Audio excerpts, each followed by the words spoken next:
Vamos então recomeçar o estudo do nosso Evangelho segundo o Espiritismo. Nós estamos no capítulo número 15, Fora da Caridade não há salvação.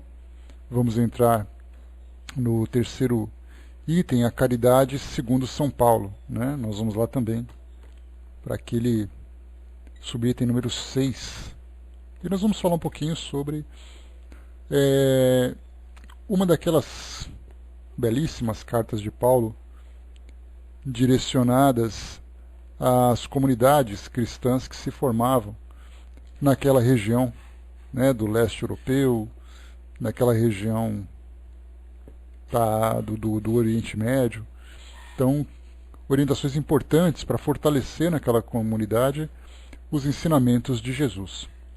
Então, para a gente começar, trazendo aqui uma ilustração bem bacana, eu vou colocar para vocês aqui um áudio que é exatamente a leitura dessa carta de Paulo, intitulada, de um modo geral, Hino ao Amor, com o nosso bom e velho Cid Moreira.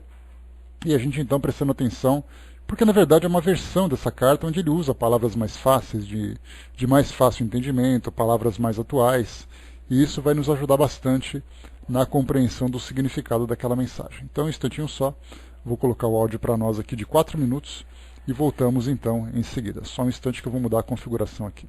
Vamos lá. Hino ao amor. Eu poderia falar todas as línguas que se falam na terra e até no céu, mas se não tivesse amor, as minhas palavras seriam como o som do gongo ou do sino que retine. Poderia ter o dom de anunciar mensagens de Deus, ter todo o conhecimento, entender todos os segredos e ter tanta fé que até poderia tirar as montanhas dos seus lugares. Mas, se não tivesse amor, eu não seria nada. Poderia dar tudo o que tenho e até entregar o meu corpo para ser queimado. Mas se eu não tivesse amor, isso não me adiantaria nada. O amor é paciente e bondoso. O amor não é ciumento, orgulhoso nem vaidoso. Não é grosseiro nem egoísta. Não se irrita, não fica magoado. O amor não se alegra quando alguém faz alguma coisa errada, mas se alegra quando alguém faz o que é certo. O amor nunca desanima. Ele suporta tudo com fé, esperança e paciência. O amor é eterno. Há mensagens espirituais, mas durarão pouco. Existem dons de falar em línguas estranhas, mas acabarão logo. Há conhecimento, mas ele também vai terminar. Os nossos dons de conhecimento e as nossas mensagens espirituais existem somente em parte. Mas quando vier o que é perfeito, então o que existe em parte vai desaparecer. Quando eu era criança, falava como criança, sentia como criança e pensava como criança. Agora que já sou adulto, parei de agir como criança. O que agora vemos é semelhante a uma imagem confusa num espelho, mas depois veremos face a face. Agora conheço somente em parte, mas depois conhecerei completamente, assim como sou conhecido por Deus. Agora permanecem essas 3 coisas: a fé, a esperança e o amor. Porém, a maior delas é o amor. É o amor, portanto, o que vocês devem querer.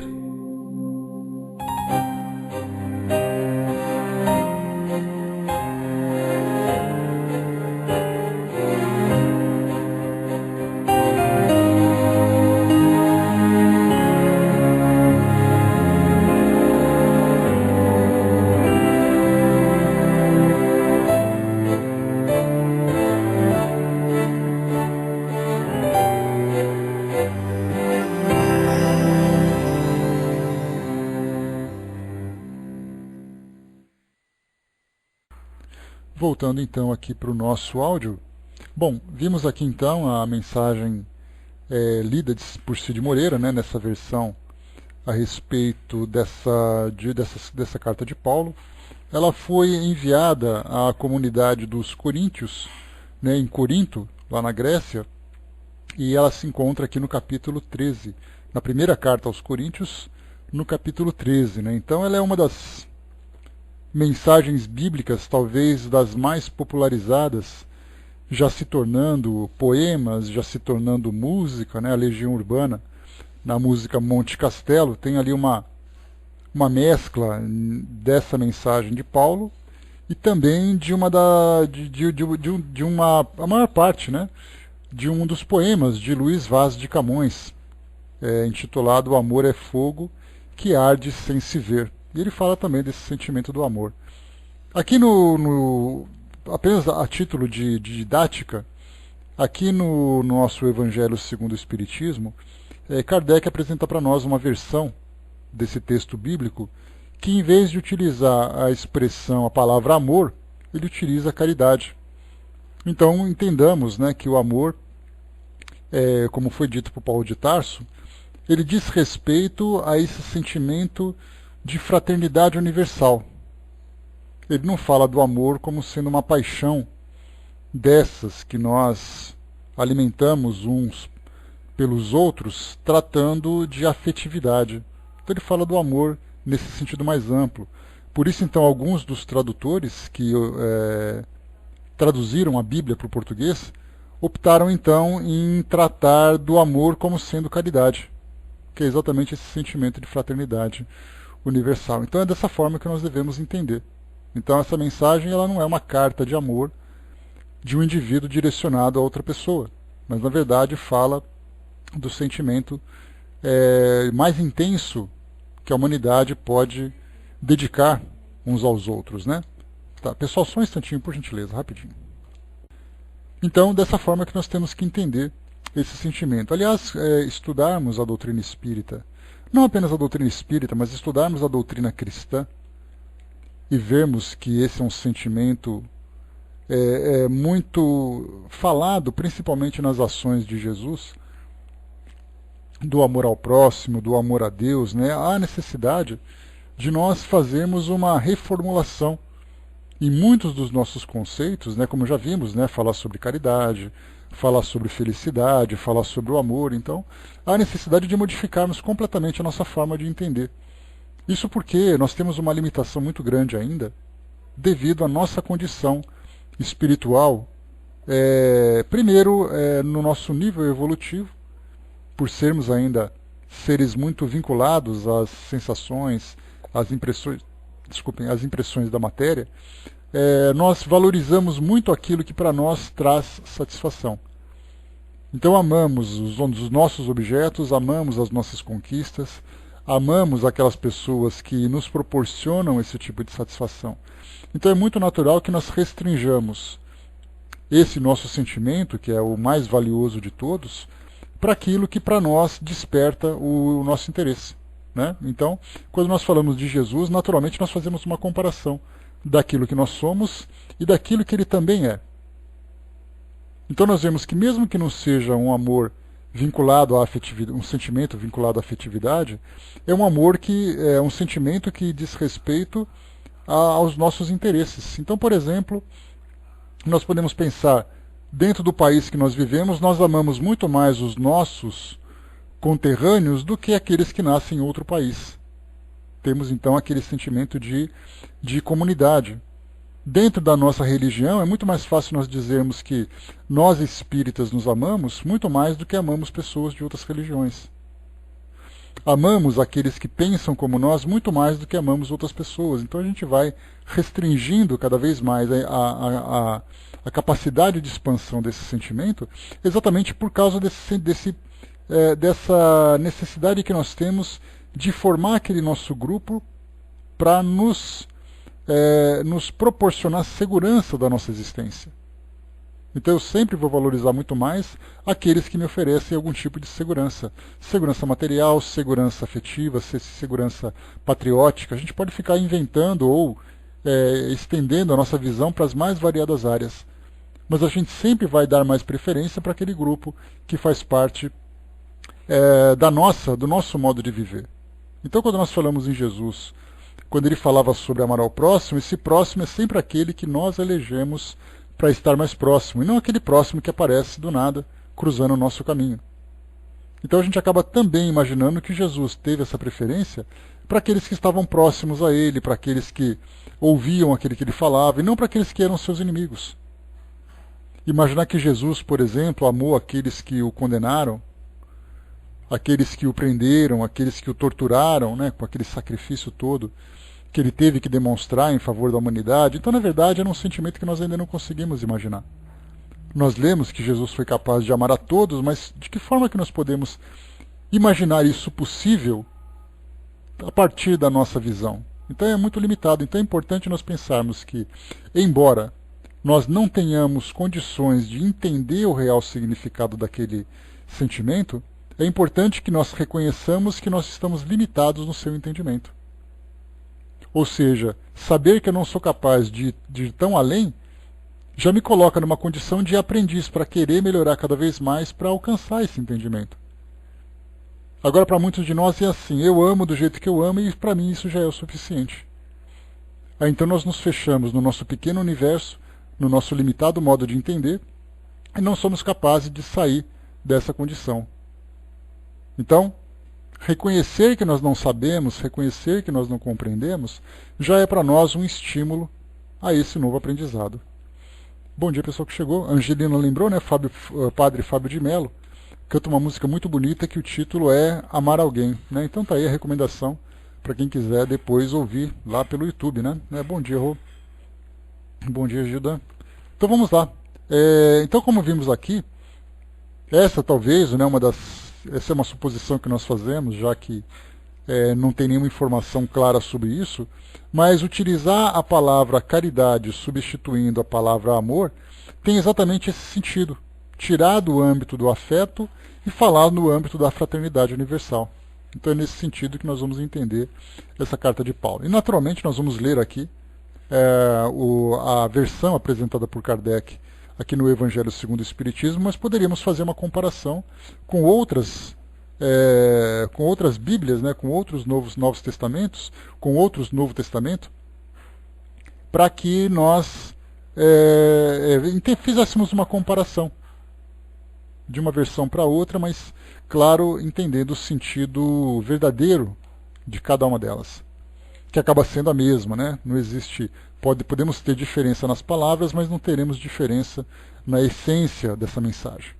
Então, aqui no Evangelho segundo o Espiritismo, no item número 6, Kardec, então, traz para nós exatamente a versão dessa mensagem, né, que nós ouvimos no início, ali pela narração, pela locução do Cid Moreira. E aí, então, Kardec faz um comentário, um breve comentário, né, e até algo que nós esperávamos mais, porque para uma carta como essa, Kardec trouxe apenas 2 parágrafos para fazer uma ilustração, e a gente pensa que essa mensagem exigiria páginas e mais páginas para que entendêssemos a sua profundidade, né? Mas, claro, Kardec já deixou que a mensagem falasse por si só. Mas ele diz assim nessa noite, número 7, então, nos seus comentários: São Paulo, né, mais um detalhe importante da gente lembrar, ele utiliza exatamente o título de canonização de Paulo. Então ele utiliza São Paulo, São Luís, Santo Agostinho, Santa Teresa d'Ávila, quando ele faz algum comentário sobre isso, sem nenhum constrangimento. Então nós espíritas não precisamos querer, por uma questão de arrogância da nossa parte, chamar pelo nome alguém que é conhecido popularmente pelo seu título religioso.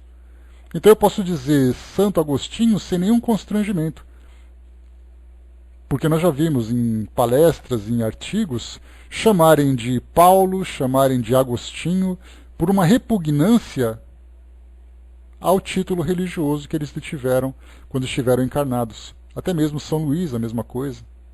Então não tenhamos constrangimento com isso, porque essa é uma forma de de respeito pela forma como ele é conhecido na nossa sociedade. Isso não nos coloca, não nos submete a nenhum título de religioso de outra religião. Não tenhamos esse tipo de preocupação.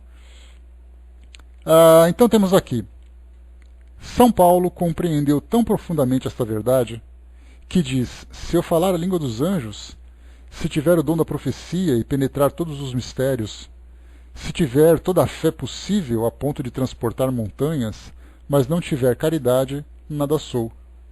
Entre essas três virtudes, fé, esperança e caridade, a mais excelente é a caridade. Coloca assim, sem equívoco, a caridade acima da própria fé. Porque a caridade está ao alcance de todos, do ignorante e do sábio, do rico e do pobre, e por quem depende de toda a crença particular. E faz mais. Defende a verdadeira caridade, mostra não somente na beneficência, mas no conjunto de todas as qualidades do coração, na bondade e na benevolência para com o próximo. Então, mais uma vez aqui, reforçando, bom dia, fraterna, ele substitui, então, foi substituído nessa versão a palavra amor pela palavra caridade, para entender exatamente de que forma que esse amor deve ser compreendido nas palavras de Paulo.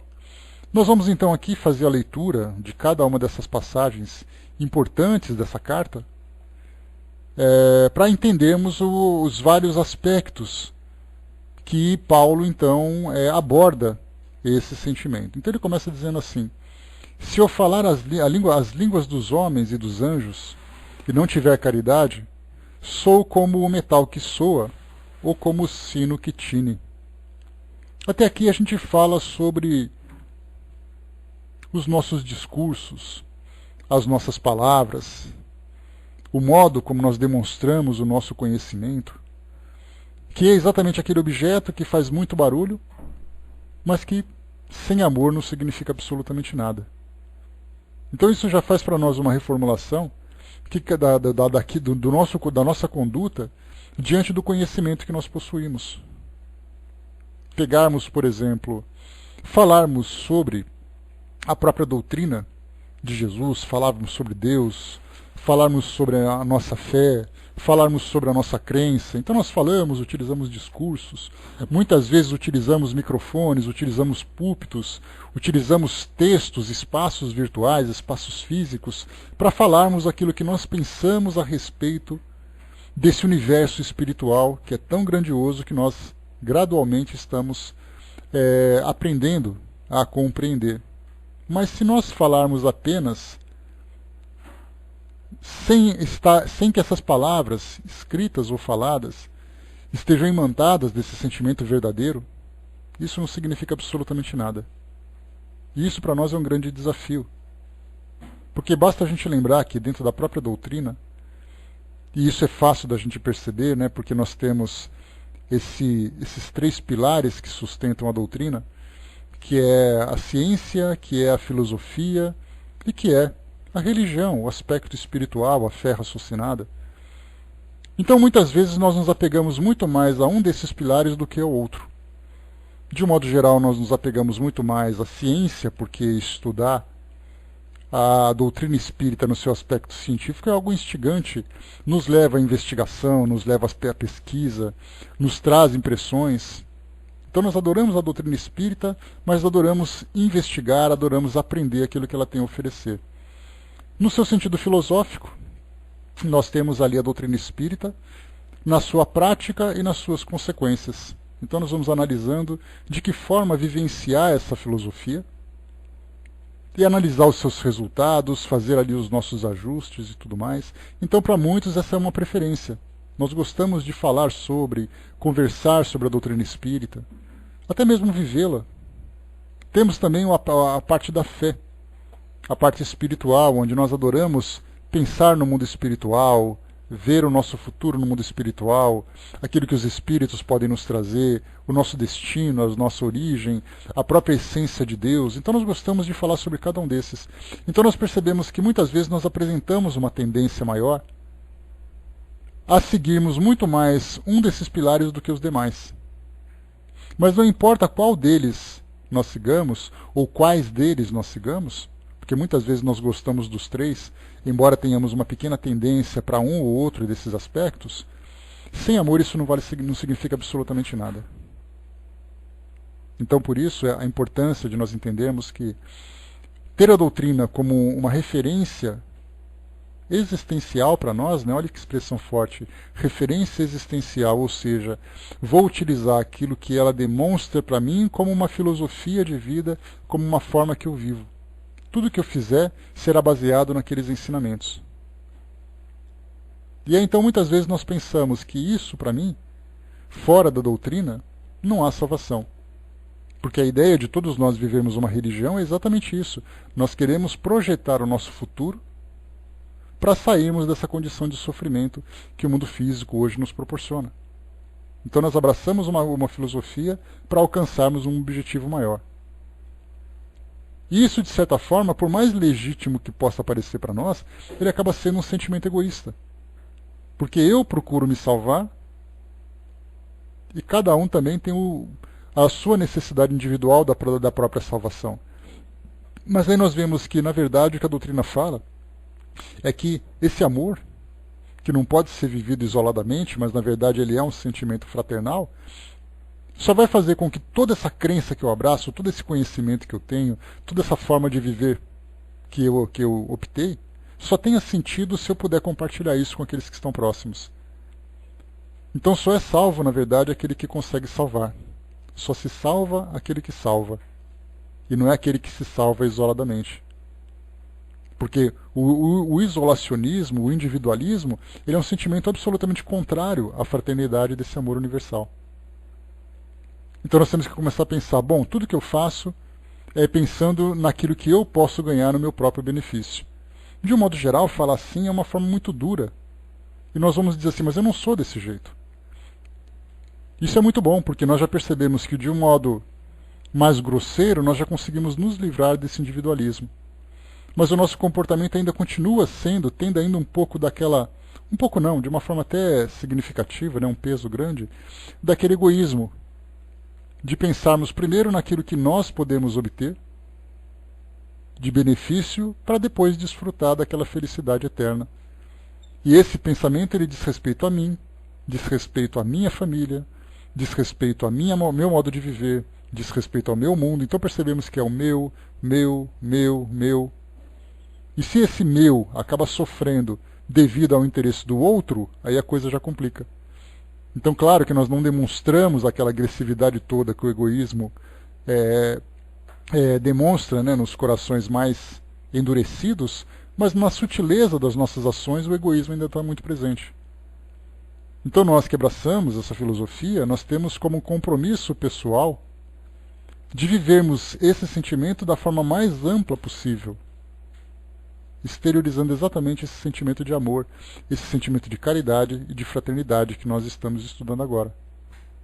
Então por isso que não adianta nada eu fazer discursos, falar sobre, demonstrar conhecimento, se eu não tiver como essência fundamental o amor. E isso atinge a todas as crenças. Não importa se a minha crença é dominante, se a minha crença é tímida, ou se eu não tenho crença. Pelo menos uma crença religiosa, porque todos nós acreditamos em alguma coisa. Ainda que minha crença seja restrita ao mundo material. Eu, sendo ateu, acredito naquilo que a ciência me mostra. Eu, sendo ateu, acredito, tenho a minha crença voltada para as respostas que o mundo pode me oferecer. E eu faço isso não por uma questão de agressão às religiões, mas é meu modo de viver. E eu acho que isso já é o suficiente para me fazer feliz. Mas ainda assim, essa crença materialista, se ela não for vivida com amor, ainda acaba sendo sem sentido.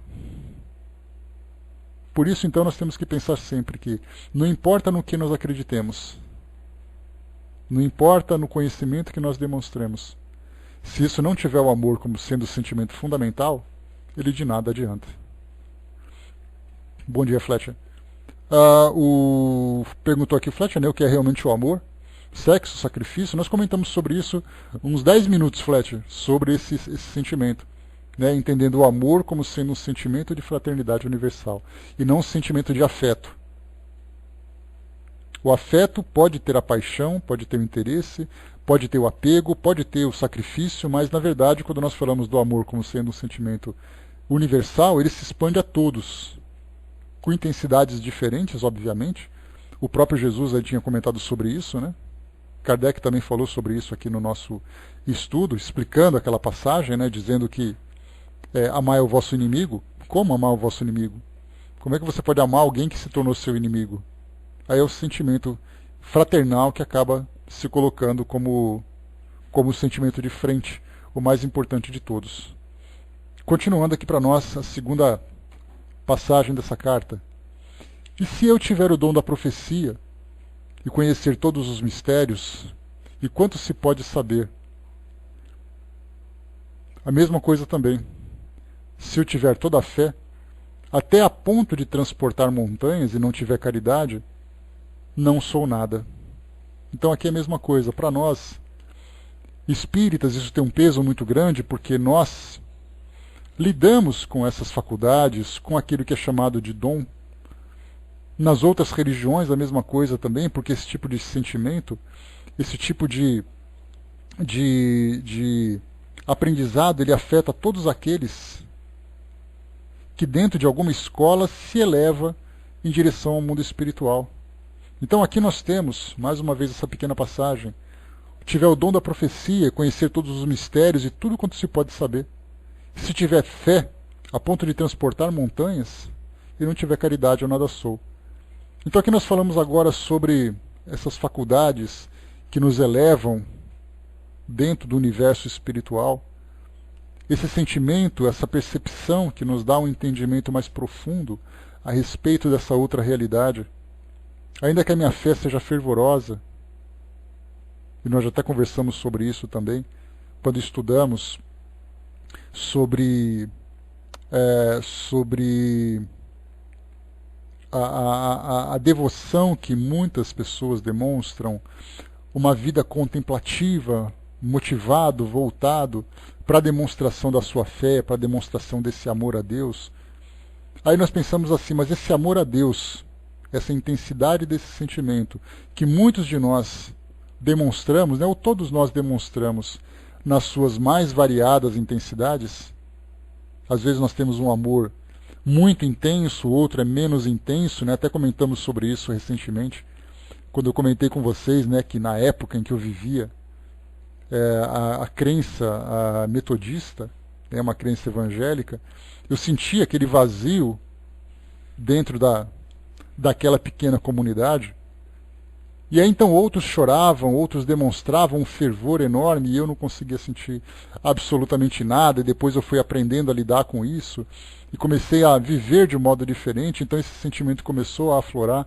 Mas então nós vemos assim que existem sentimentos em direção a Deus das mais variadas intensidades e direcionados das mais variadas formas.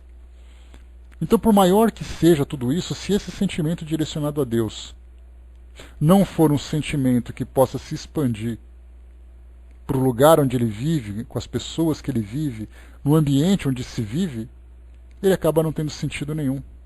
Por isso ele diz que não importa o conhecimento que eu tenho, não importa quais são as faculdades que eu tenho.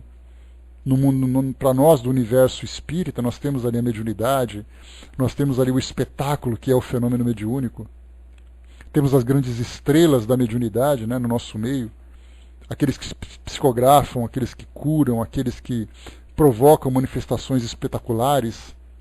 Nada disso vai ter sentido se nós não vivermos com amor. Então a gente percebe que Paulo de Tarso, primeiro, ele destaca tudo aquilo que nós colocamos como importante na nossa visão. É aquilo que eu sou, é aquilo que eu faço, é aquilo que eu tenho. Nada disso vai ter importância se não tiver o amor no nosso modo de viver. Esse amor que se expande a tudo. É o amor que ele afeta qualquer tipo de conduta que nós tenhamos. É um amor pela sociedade, é um amor pelo ambiente onde eu vivo, é um amor pelas pessoas, é um amor pelo animal, o amor pelos objetos que eu compro. O amor no sentido de cuidado. O amor no sentido de preservar, o amor no sentido de fazer com que todos se beneficiem daquilo. No momento em que eu jogo, por exemplo, um papel no chão, quando eu caminho por uma calçada, eu não estou amando nem o local onde eu vivo, nem as pessoas que convivem comigo. Porque eu simplesmente acho que aquilo me pertence. Esse é um pensamento egoísta. Nesse caso, né, o sentido de respeito mesmo. De compartilhar o mesmo espaço, de participação. Se eu estou dirigindo no trânsito e de repente eu... Se for legítimo, sim, Fletcher. Muitas vezes a gente acha que o amor ele é passivo. O amor é aquele indivíduo, o indivíduo que tem esse sentimento, ele fica ali quietinho, simplesmente sofrendo tudo aquilo que vão fazer. E na verdade não, o protesto que eu faço, desde que seja feito com respeito, porque não adianta eu querer quebrar alguma coisa. Gandhi deu essa demonstração para nós, né? Felizmente nós tivemos ali o amor demonstrado na caridade de Madre Teresa de Calcutá, no protesto de Mahatma Gandhi, na caridade também de Chico Xavier, né? E tantos outros ícones, outras referências que nós temos. Gandhi conseguiu mobilizar uma nação inteira e conseguir uma independência de uma nação simplesmente através do amor, através da palavra dócil, através do esclarecimento. Aí muita gente vai dizer assim, mas ele morreu por isso. Morreu. Mas a mensagem dele ficou e ele de fato não morreu. Porque nós sabemos disso, que o corpo físico foi destruído por uma incompreensão que certamente pesará sobre aqueles, não apenas aquele, mas aqueles que provocaram essa destruição. Mas o sentimento foi demonstrado. Então nós vemos que esse amor, no nosso modo de viver, ele tem importância fundamental, porque não eu acredito, eu preciso amar para acreditar em alguma coisa. Na verdade, eu só vou acreditar em alguma coisa verdadeiramente se eu tiver esse amor dentro de mim. É algo que brota dentro de mim e se exterioriza. E não alguma coisa que vem de fora para fazer com que eu ame. O esclarecimento nos fortalece, o esclarecimento nos orienta. Mas sem dúvida nenhuma o amor é um sentimento que simplesmente brota dentro de nós. Então vejamos sempre que qualquer tipo de trabalho que eu faça, qualquer tipo de crença que eu tenho, qualquer tipo de habilidade, qualquer tipo de dom ou talento que eu tenha, isso não tem importância nenhuma se eu não tiver esse amor dentro de mim. E é muito comum hoje, nós vemos na televisão, a fama, né, o que provoca a fama dentro de nós. Vemos as pessoas se mostrando importantes, se achando importantes, pelo fato de serem reconhecidas numa sociedade, mas que na verdade são simplesmente ilusões. A vaidade acaba sendo estimulada, mas vivemos em função de uma ilusão, porque nós acreditamos que aquilo é importante, mas que não tem significado algum dentro desse nosso trabalho, desse nosso exercício de evolução espiritual que nós fazemos constantemente. Até porque isso não tem significado nenhum para muitos de nós, porque a crença religiosa ela se tornou apenas uma questão de preferência. O meu crescimento, a minha felicidade não depende dessas crenças. Assim, interpretam a relação com o mundo espiritual, a própria relação com Deus. Então, na verdade, é uma grande ilusão que se vive e que há a necessidade de nós despertarmos para essa realidade e percebemos que tudo aquilo que nós fazemos, como lembram sempre os espíritos, em especial Joana de Ângeles, ela lembra que cada ação, cada palavra, cada ideia que nós lançamos é uma semente que vai aflorar. E aí nós entramos depois na ideia da colheita obrigatória e tudo mais. Então temos que agir com essa objetividade, com essa efetividade, para termos esse resultado em nosso benefício. Voltando, a outra passagem agora diz assim ainda: e se eu distribuir todos os meus bens em sustento dos pobres, e se entregar o meu corpo para ser queimado, se todavia não tiver caridade, nada disso me aproveita. Então aqui ele fala sobre o sacrifício pessoal, ele fala sobre distribuir todos os meus bens, que também é um tipo de sacrifício. Porque a gente lembra sempre, quando nós estudamos sobre caridade, bom dia pessoal, quando nós estudamos sobre caridade, nós primeiro tentamos entender as motivações que nos levam à caridade. E vimos, por exemplo, que eu posso ser caridoso por uma questão de compensação. Eu recebo tanto que eu também quero distribuir. Mas aí a gente vai um pouquinho mais por uma condição extrema. Se eu parar de receber, eu continuo sendo caridoso? Então esse é o primeiro ponto que a gente começa a analisar. A caridade como sendo culpa. Eu recebi alguma coisa? Aquilo fez com que eu me sentisse, de certa forma, privilegiado, injustamente, ou fiquei temeroso por perder aquilo. Então eu prefiro garantir a minha estabilidade fazendo alguma coisa pelos outros. E aí nós voltamos para o extremo. E se por acaso, em vez de ganhar alguma coisa, eu começasse a perder? Isso me colocaria numa condição de pessoa caridosa? Temos também a questão da própria vaidade. Né? Uma filha dileta do orgulho que traz para nós tantos prejuízos. Estou numa condição e quero me destacar. Aí, para fazer uma autopromoção, eu mostro o meu lado caridoso. Ofereço alguma coisa que eu tenho, mas lamentavelmente faço com o objetivo de chamar a atenção em minha direção. E aí então faço uma caridade lamentavelmente negativa para mim, embora traga algum benefício para aqueles que recebem, embora também é um auxílio que não vem imantado do amor, mas é um auxílio que vem imantado do constrangimento. Então vemos assim caridades feitas das mais variadas formas, e lamentavelmente nós muitas vezes nos encaixamos, talvez não de uma forma intensa, mas de uma forma mais discreta, em uma dessas situações. Porque a verdadeira caridade, ela é feita com esse amor incondicional. Eu faço não apenas pela oportunidade, porque às vezes surge uma oportunidade em que eu posso ser útil, mas eu faço pela necessidade de ver o sofrimento, de ver alguma coisa numa condição errada, e eu trabalho para tentar ajustá-la, mesmo que isso exija de mim algum tipo de sacrifício.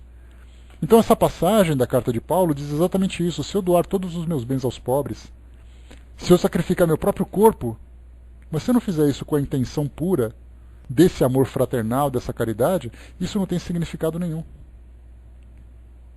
Quantas e quantas vezes nós lemos em passagens dos espíritos, né, falando sobre os indivíduos que chegam no mundo espiritual e se justificam para negarem aquele sofrimento por que passaram. E eles dizem assim, mas quando eu estava encarnado eu trabalhei tanto numa instituição de caridade, eu trabalhei tanto, eu fiz tantas doações, eu fiz tanto isso, tanto aquilo. Começa a listar as suas ações, e a resposta é sim, você fez tudo isso. E muitas pessoas se beneficiaram e oraram por você. Mas na verdade você fez isso buscando um interesse pessoal, porque você se sentia importante. Fazendo aquilo, você fazia aquilo para sua autopromoção, você fazia aquilo por culpa, porque se você não tivesse culpa, você não faria. Então a gente pensa assim, nós fazemos a caridade porque nós estamos numa condição. Se houver uma reversão nessa condição, nós continuaríamos fazendo isso? Então esse é um ponto fundamental, sim, André, a gente conversou sobre isso ao estudarmos a caridade, é sempre aquela história. Quando você faz a caridade, é melhor você fazer do que não fazer.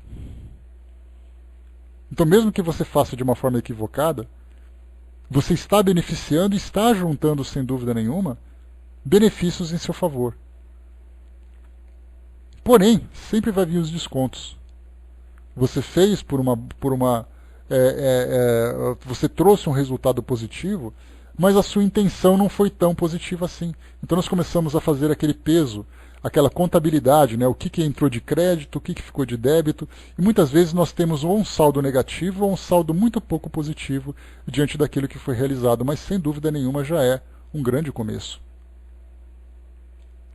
Quando nós então temos esse entendimento, nós começamos a ficar mais atentos, começamos a nos policiar um pouco mais, para saber exatamente, eu tenho que fazer isso, mas eu tenho que fazer não por mim, mas fazer pelo outro. Mesmo que nós saibamos que o maior beneficiado daquele que, diante de uma ação de caridade, é aquele que pratica. Então nós inevitavelmente começamos a fazer cálculos. Eu estou fazendo, mas eu sei que isso... Mas é claro, nós não podemos simplesmente ignorar o resultado daquilo tudo, que nós estamos no sentido mais felizes, mais produtivos, estamos sendo mais auxiliados no momento da ação de caridade, mas isso vem como um efeito, como uma consequência, como um efeito colateral. O objetivo maior é exatamente aquilo que nós podemos fazer.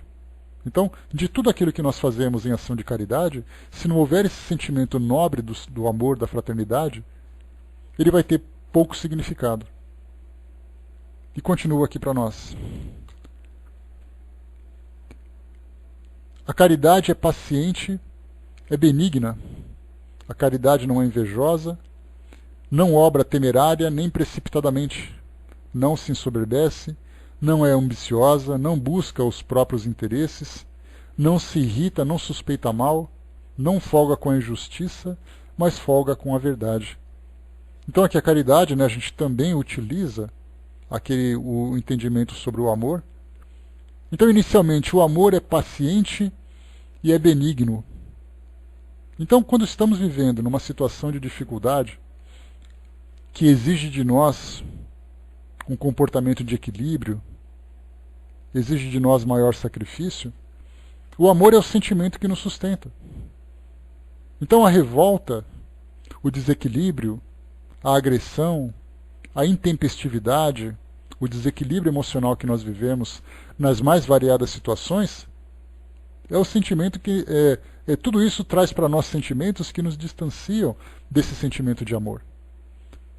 A doutrina consegue nos ajudar falando sobre estarmos no mundo de provas e expiações, falar sobre as nossas próprias provas, as nossas próprias expiações, falarmos sobre, por exemplo, aquela passagem da oração do Pai Nosso, tão conhecida por todos nós, quando diz que seja feita a vossa vontade, assim na terra como no céu. Ou seja, que a vontade de Deus se faça presente na nossa vida no mundo físico, como na nossa vida no mundo espiritual. E muitas vezes essa vontade, tendo como força ativa a própria lei de causa e efeito, nós temos que reconhecer, na verdade, não a crueldade de Deus, mas temos que reconhecer a nossa fraqueza, a nossa imperfeição que gerou aquela dificuldade. Ou que exigiu de nós um esforço a mais. Seja na nossa vida pessoal, seja na nossa vida familiar, na nossa vida social, profissional. Então o amor, na verdade, nos dá esse fortalecimento para não causar em nós a revolta. Então vem a resignação, vem a paciência, vem a coragem.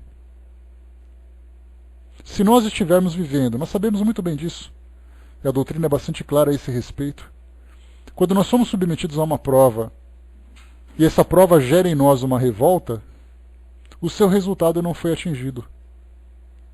Porque as dificuldades que nós vivemos nesse sentimento de provas, fazendo aquela comparação que nós já conversamos anteriormente, é muito fácil percebermos quando o indivíduo é submetido a uma prova.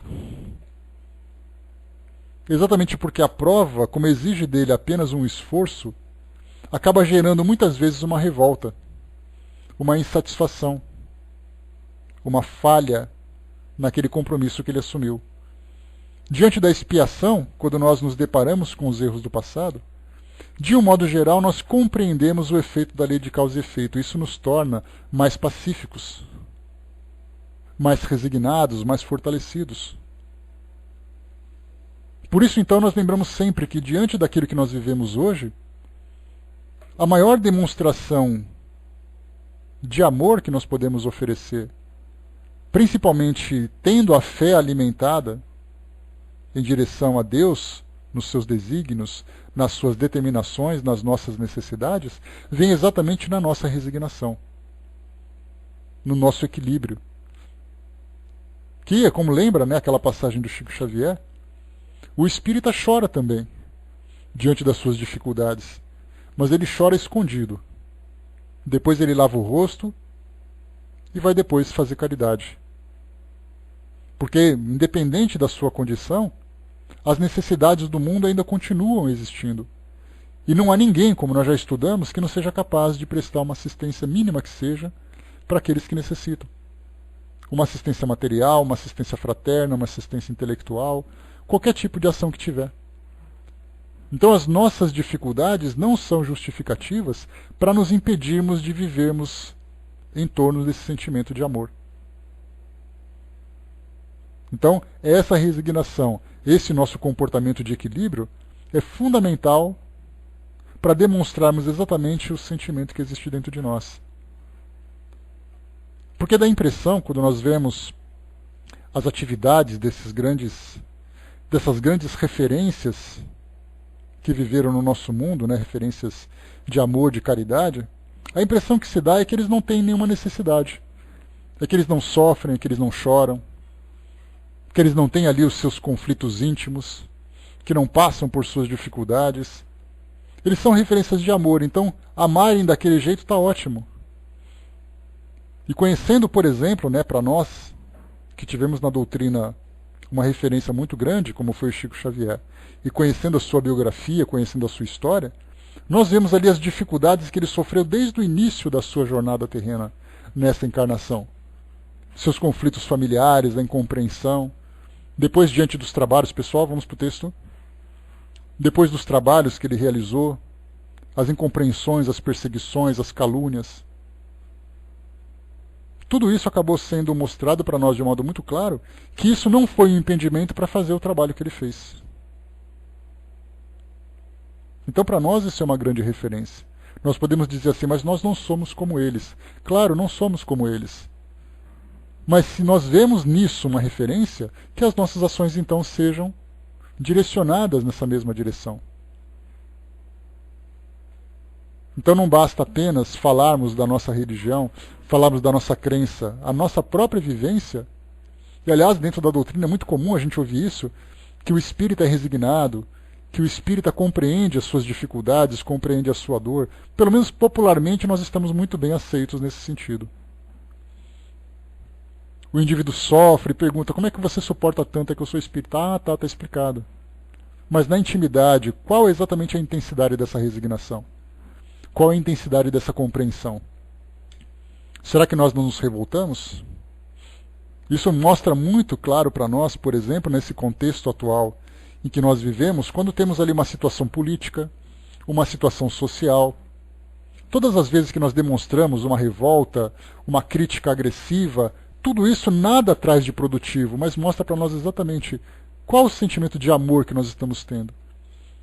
O amor por nós mesmos, não cultivando esse tipo de sentimento. O amor para as pessoas, levando para ela, por exemplo, em vez de levar tranquilidade, levamos a revolta, instigamos o medo, a insegurança. A gente lembrava, né, eu conversava com a Miriam ontem sobre isso. Depois você pode até depois trazer um pouquinho desse depoimento, Miriam, que você falou, dos jovens que trabalham na evangelização, conversando sobre essas questões sociais. E os jovens, então, mostrando-se completamente desesperançosos a respeito da realidade que nós vivemos hoje, porque liga a televisão, chega em casa, vai na escola, ouve na rua, só se fala daquilo que é destrutivo, que é negativo. E essas pessoas que transmitiram esse mesmo sentimento, existia amor nessas palavras? Existia amor nessa atitude?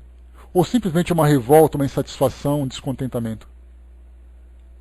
Com toda certeza nós entendemos a motivação que tiveram. Mas quando nós temos essa compreensão, e Jesus para nós foi essa grande referência, todas as suas ações daquilo que foi descrito, todas as ações tiveram como objetivo maior sempre construir, sempre fortalecer, sempre produzir, nunca mostrar a rebeldia, a revolta, a insatisfação, a desconstrução, a destruição. Então a gente vê assim, mas isso é viver com amor? Sim, é viver com amor. Miriam colocou, né, ouvir de um jovem de 13 anos que nada resta a fazer é para nos fazer refletir mesmo. Então, quer dizer, a falta de esperança que o indivíduo mostra no mundo hoje foi porque, aos 13 anos de idade, certamente ele ouviu outras pessoas falarem sobre isso. Então nós temos que mostrar, na verdade, que esse sentimento de amor, ele é capaz de transformar, ele é capaz de modificar. E nós não temos aqui aquela passagem, ainda que a nossa fé seja capaz de mover montanhas. Esse mover montanhas mostra que é uma fé muito poderosa. Mas que fé poderosa é essa quando a gente reclama o tempo todo da vida? Nós não temos fé em Deus? Essa fé em Deus só existe no momento em que nós estamos vivendo aquele momento religioso. Nem espiritual é. É aquele momento religioso dentro da nossa instituição. No momento que eu saio, tudo volta ao normal. Lamentavelmente. Então tem o nosso papel de mostrarmos, na verdade, para todos aqueles que estão à nossa volta, que existe uma forma de transformar. Existe uma forma de construir. E até mesmo no nosso modo de governar, no nosso modo de legislar, no nosso modo de julgar, no nosso modo de trabalharmos em comunidade. Se não houver amor, nós certamente viveremos esse caos. Só que o amor, por não ser compreendido, ele acaba sendo ignorado. Ele acaba sendo esquecido. E até mesmo, falando mais uma vez daquela passagem do o Livro dos Espíritos, quando nós começamos então a falar qual a contribuição que a doutrina espírita pode trazer para o nosso mundo, para a melhora, para o progresso do nosso mundo. E os Espíritos disseram, se a filosofia for bem compreendida, ela vai reformar as nossas instituições. E esse sentimento do amor que nós estamos compreendendo agora, ele vai estar presente em todas as nossas ações. Nós fizemos uma introdução, Hermes, no começo do estudo, a respeito do amor nas suas mais variadas compreensões. No nosso entendimento, a respeito do amor. Então fizemos essa abordagem inicial. Continuando para nós aqui. Então, só lendo de novo, isso que nós comentamos agora, olha só. O amor é paciente e é benigno. Ele não é invejoso. Ele não trabalha de um modo temerário nem precipitado. Ele não se torna soberbo. Ele não é ambicioso. Ele não busca os próprios interesses. Ele não se irrita. Ele não suspeita mal. Ele não fica feliz com as injustiças, mas ele fica feliz com a verdade. E mais ainda, tudo tolera, tudo crê, tudo espera e tudo sofre. E a gente pergunta assim, mas será que nós conseguimos de fato viver esse sentimento agora, entendendo o seu real significado? Será que nas nossas palavras, na nossa conduta, naquilo que nós falamos, naquilo que nós escrevemos, nas ideias que nós expressamos, nos trabalhos que nós realizamos, na forma como nós realizamos os nossos trabalhos, será que nós temos o amor como base fundamental? Ou a gente vai fazendo aquilo que dá do jeito que dá, esperando que alguma coisa dê certo? Sem essa objetividade, sem essa efetividade nas nossas ações, pautada por esse sentimento de amor, com certeza a gente vai ver que tudo tende a dar errado. E ele continua, a caridade nunca, jamais há de acabar, ou deixe de ter lugar as profecias, ou cessem as línguas, ou seja abolida a ciência. Então não importa o conhecimento, não importa o dom que nós tenhamos, não importam as profecias. Se esse sentimento, eles podem acabar, eles podem se modificar, mas o amor ele é eterno, o amor é imutável. Então, na verdade, somos nós que temos que nos transformar para compreender exatamente o seu real sentido. Hermes colocou, sabe por que não sabemos definir o que é o amor? Creio porque não entendemos em sua profundidade. Sim, foi o que nós colocamos no início, exatamente. Ouvimos falar, mas a prática ainda está longe de ser alcançada. Como nós só fazendo um resumo, para a gente poder retomar esse entendimento no início, nós ainda vivemos o amor para aquilo que nos dá segurança, para aquilo que nos dá estabilidade. Então é o amor pelas minhas atitudes, o amor nas minhas atitudes, que me tragam resultados positivos, é o amor direcionado às pessoas que convivam, que no convívio comigo me tragam segurança, é a afetividade que me proporciona satisfação, ou aquilo que eu entendo como felicidade. Então a gente não conseguiu ainda expandir esse sentimento de uma forma universal, porque nós ainda temos necessidades aqui, no nosso entendimento, nessa nossa condição de existência, que nos dê essa segurança. É um instinto de sobrevivência, na verdade. Então a gente vê que o egoísmo que nós ainda alimentamos e esse amor equivocado, restrito que nós ainda vivemos, esses dois dizem respeito à força instintiva de sobrevivência que ainda nós temos.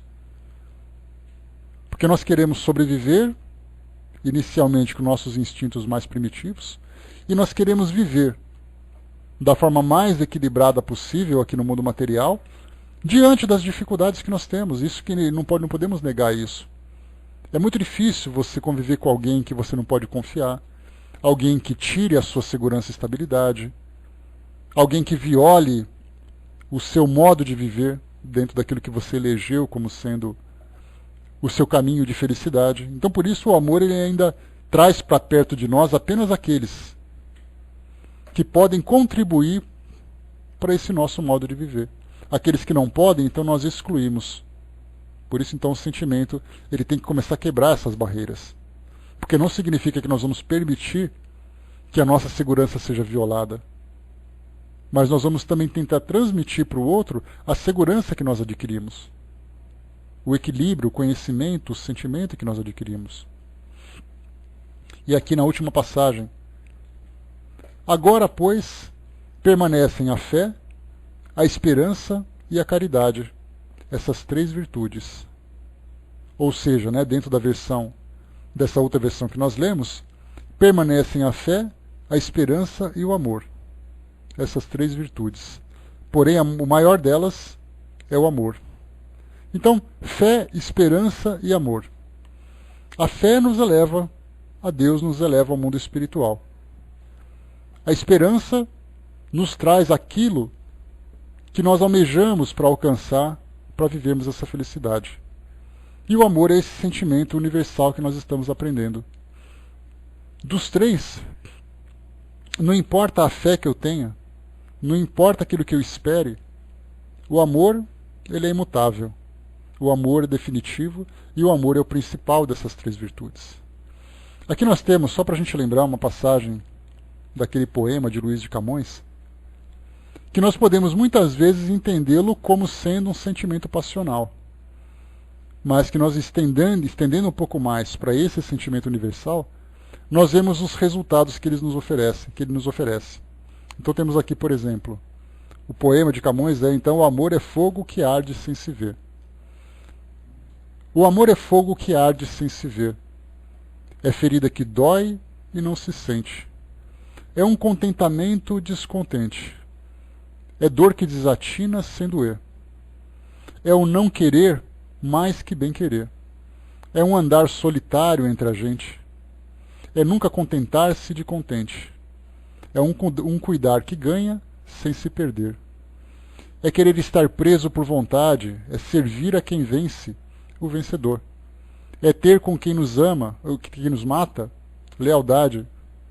Mas como causar pode seu favor nos corações humanos, amizade, se tão contraditório a si, é o mesmo amor.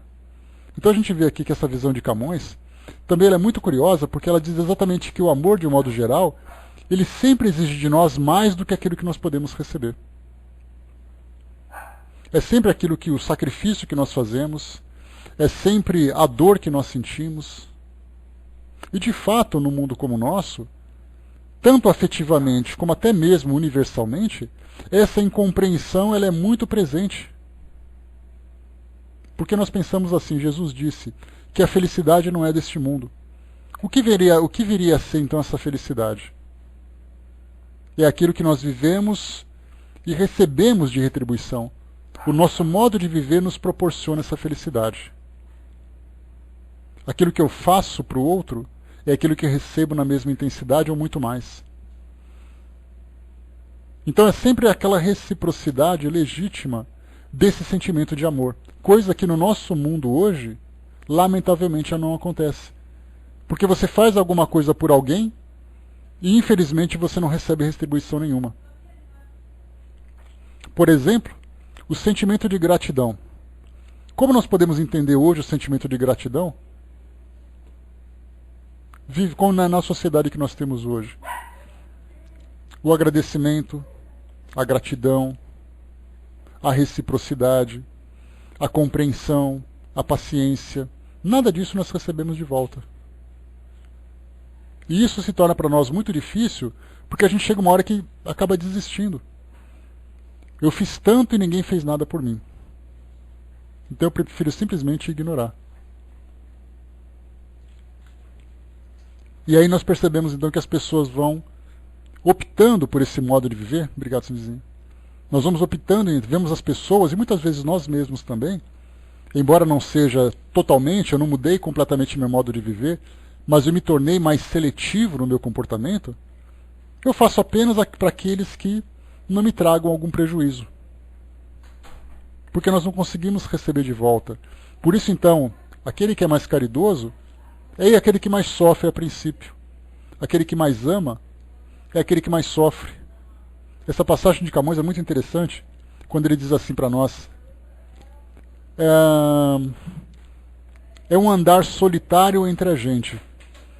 E isso é muito legítimo, porque a gente percebe que o amor, ele dá essa impressão para nós de solidão. Porque nós andamos entre as pessoas, queremos fazer pelo próximo, queremos ajudar, mas ninguém reconhece, muitas vezes critica aquilo que a gente faz. Muitas vezes se critica aquilo que a gente faz. Então esse sentimento isolado do amor muitas vezes nos dá essa sensação de fraqueza. E nós temos que pensar exatamente o contrário.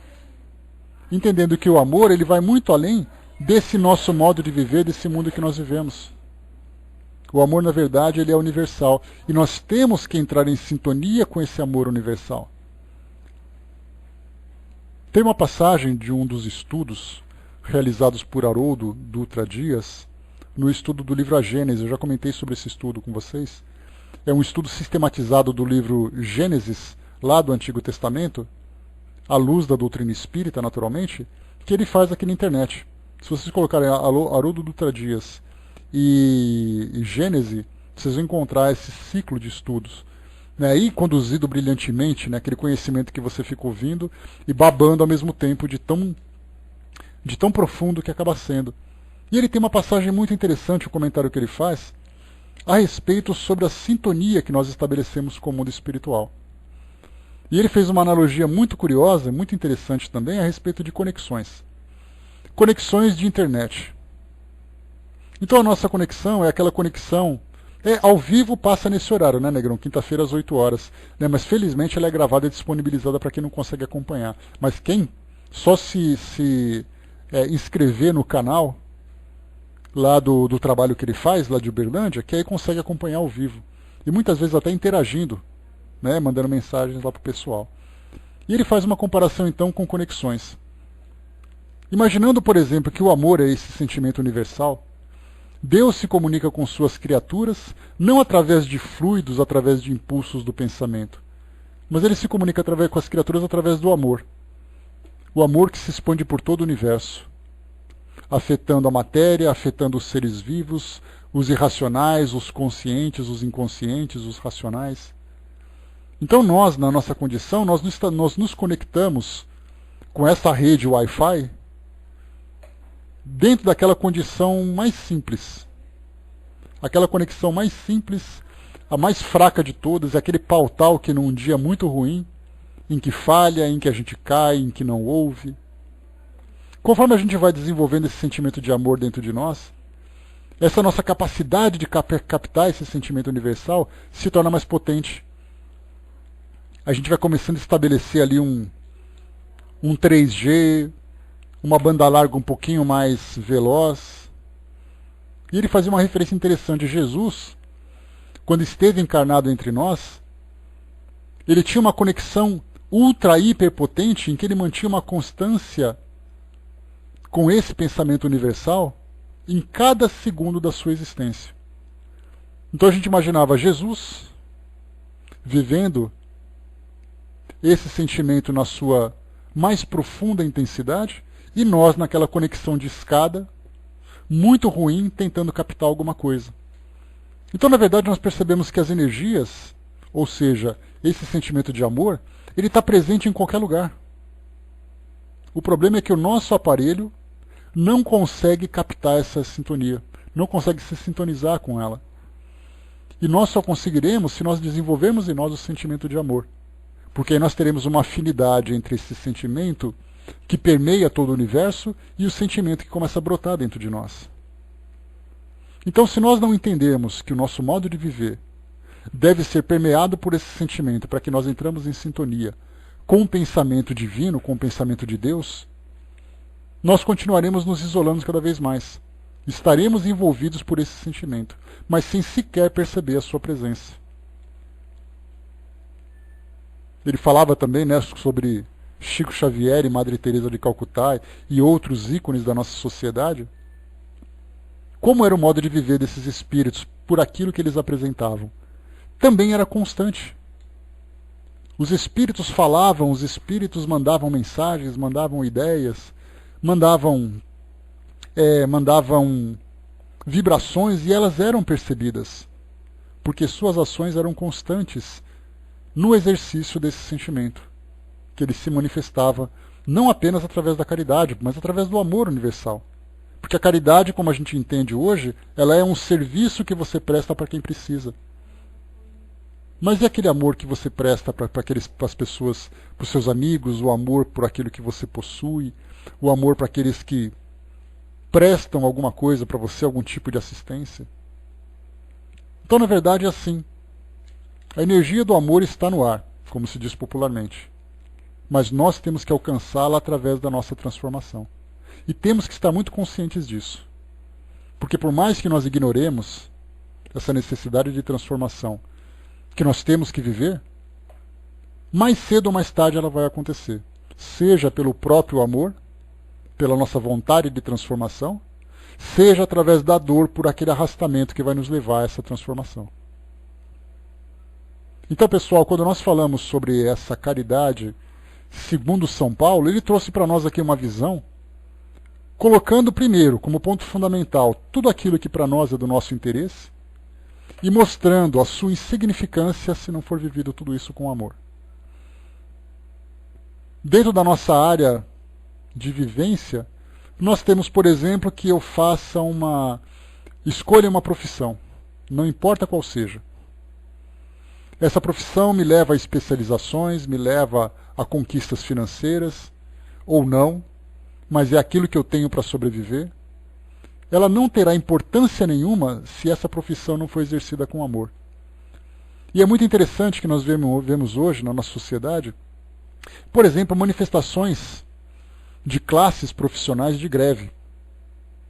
E nós pensamos assim, mas o indivíduo escolheu aquela profissão com que objetivo? Para servir ou para se beneficiar? Se ele está para servir, por que ele sacrifica aqueles que devem ser servidos por ele? Então nós temos assim que dentro da nossa legislação, isso é realmente válido. Você se manifestar para poder ter melhores condições de trabalho. Só que a gente deve se perguntar, o seu interesse em se beneficiar vale o sacrifício que o outro sofre por sua causa? Aí nós temos professores, temos médicos, temos funcionários públicos. E nós perguntamos, o paciente que sofre uma dor, aquele que precisa do dinheiro para sobreviver, aquele aluno que precisa da escola, aquele cidadão que precisa da assistência, ele deve ser sacrificado aos milhares, aos milhões, porque você passa por uma necessidade pessoal, sabendo que o seu serviço era para prestar serviço? Então a gente tem que pensar sempre assim, que o amor, no nosso modo de viver, ele deve ser íntegro e deve ser intenso em qualquer ação que a gente faz. Eu falei para vocês, no sinal do trânsito, no trânsito que você dirige, se você não dirige com amor, você coloca em risco a vida e a segurança dos outros. Porque a rua não foi feita para você, foi feita para todos. Se você joga um papel no chão, você não respeita o ambiente onde o outro vive, que é obrigado a conviver com a sujeira que você jogou. Se você é um profissional que você não coloca amor naquilo que você faz, na verdade você só pensa em você, diante daquele que tem necessidade de receber assistência. E isso se abrange a nós. A obrigação do governante, a obrigação do profissional, a obrigação do cidadão, em todos os lugares. Aquela condição desesperadora que nós temos, em que um Um consumidor precisa comprar alguma coisa e não consegue, porque o comerciante demonstra, ou a indústria demonstra uma ganância. E aí nós poderíamos ficar aqui durante o tempo todo reclamando sobre tudo isso que nós vivemos, e se fizéssemos isso, nós falaríamos exatamente com o amor que nós conversamos. Então, na verdade, nós temos que, sim, reconhecer as falhas naquilo que nós vivemos hoje, no nosso modo de viver.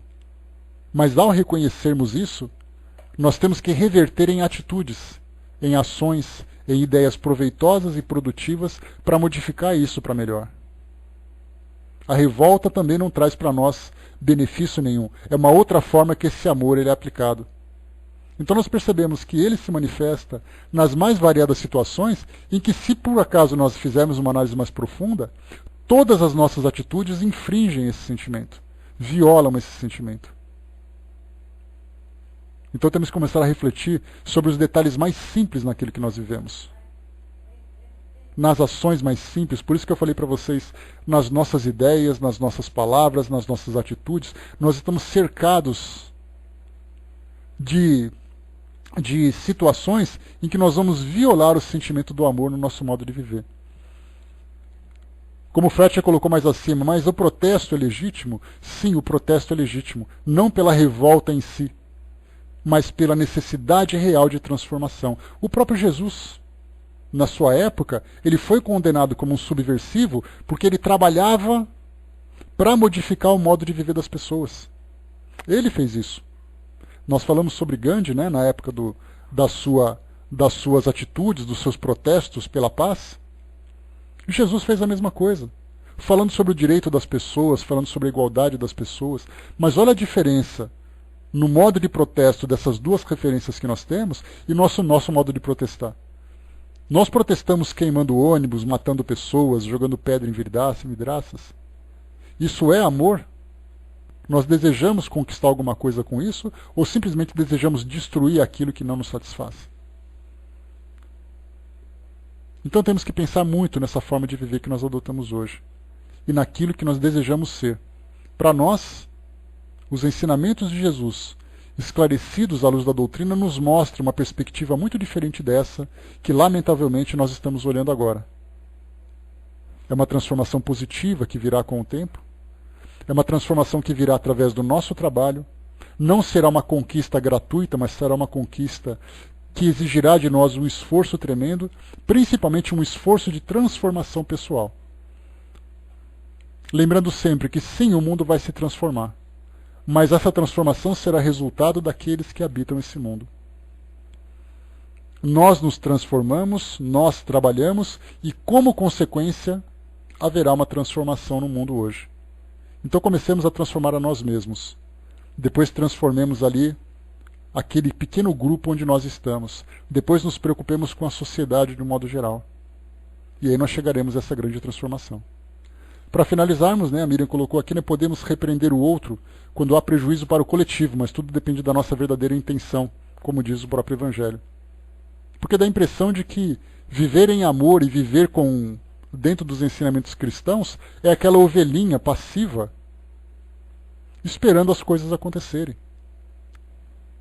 Analisemos exatamente a ideia, porque até mesmo aquela expressão que Jesus era um Cordeiro de Deus, o coloca na condição de sacrifício e de passividade. Sendo que, na verdade, nós temos que analisar não o sacrifício que foi feito ao final da sua existência aqui no mundo físico, mas todo o trabalho ativo que ele realizou. É esse modelo de Jesus que nós temos que observar. Não a passividade do sacrifício, que teve o seu propósito, mas a atividade na tarefa de transformação que ele exerceu durante a sua presença aqui no nosso mundo. Essa é a nossa maior referência. Então, pessoal, fechando por aqui o nosso estudo de hoje. Lemos então aqui o item número 3, a caridade segundo São Paulo. E vamos aqui agora, o próximo item que nós vamos estudar será o item número 8, no capítulo 15, intitulado Fora da Igreja não há salvação, fora da caridade não há salvação. Vai ser o nosso próximo item de estudos. Eu vou passar então para o nosso amigo Hermes, que vai